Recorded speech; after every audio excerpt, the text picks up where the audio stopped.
So, why don't you tell us the story about your high-quality brochures you produced? Yeah, they're amazing, really glossy and top end and beautiful photography. Spent an absolute arm and a leg on it. What year was this? Oh, goodness, this will be 20 years ago, I bet. Yeah, it'll be 20 years ago. So back in the day of... When brochures were massive, weren't they? And brochures were the main form of communicating, particularly B2B as well. Before websites. Before websites, yeah, back in the day. Yeah, that's what replaced brochures, isn't it? Websites, yeah. Brochures. Yeah. Because you used to get a company, if you're interested in them, they used to send you the company brochure. Yeah. And it was it was always stressful. It was all stressful printing it, wasn't it? And you still get that in some industries, like kitchens. Yeah. Well, you need to. It's tactile, isn't it? Tactile products. So yeah, we did this. I think it was about 50,000 catalogues, high quality, high gloss, cost an absolute fortune.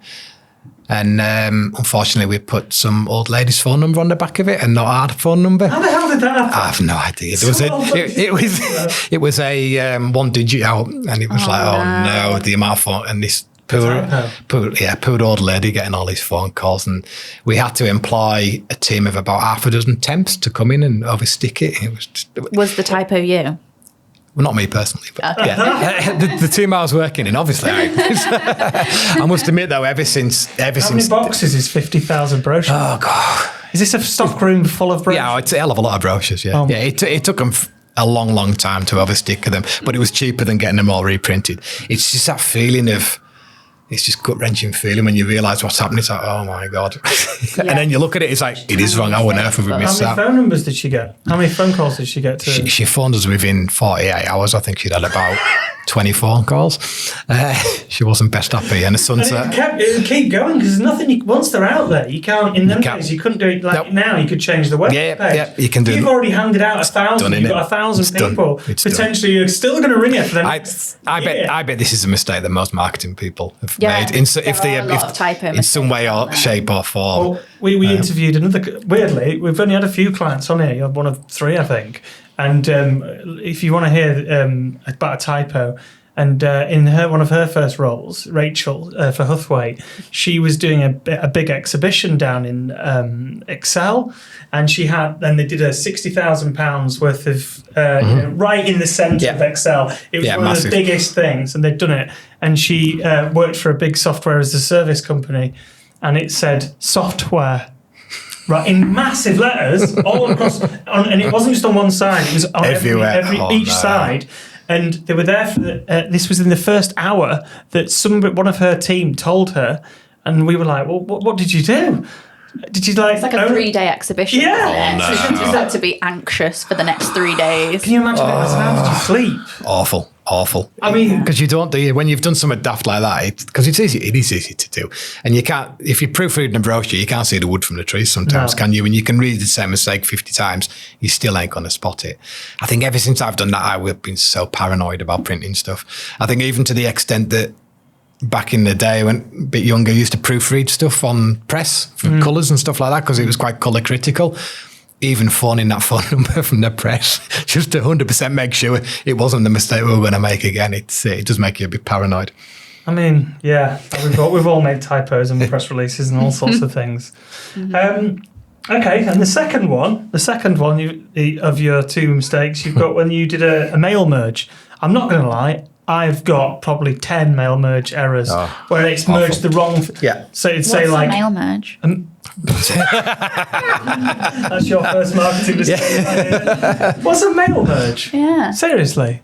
So like, oh my God, Gen Z's looking at me as well. Taking it from Excel and putting it in Word basically as in a letter format. Oh right. So for instance, if let's say you've got 1,000 people in a database, and you want to send an email one email to 1,000 people.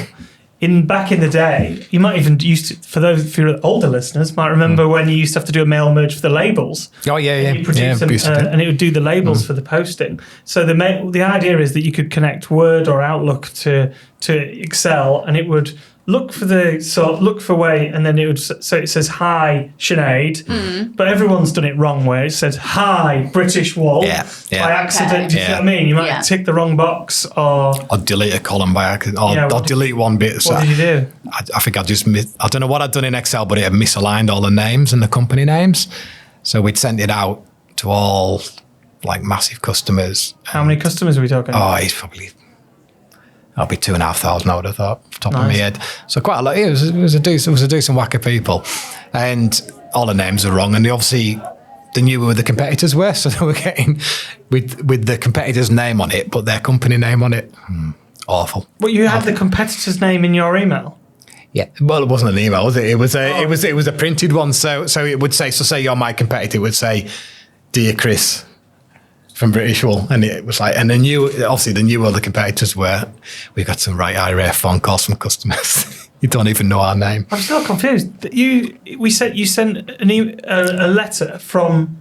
Do you understand that? So you sent a letter, and it had so it would be like their first name, but then we'd added their full name, but the competitors, details. Was there like details in there that you shouldn't have sent? No, it was just an address. There was no it was a generic kind of communication. There's nothing nothing confidential in there.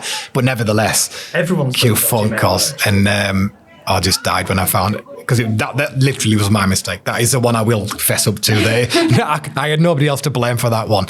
And but again, we didn't have ChatGPT, we didn't have Google to Google how to do a mail merge. You had to figure stuff out back in the day.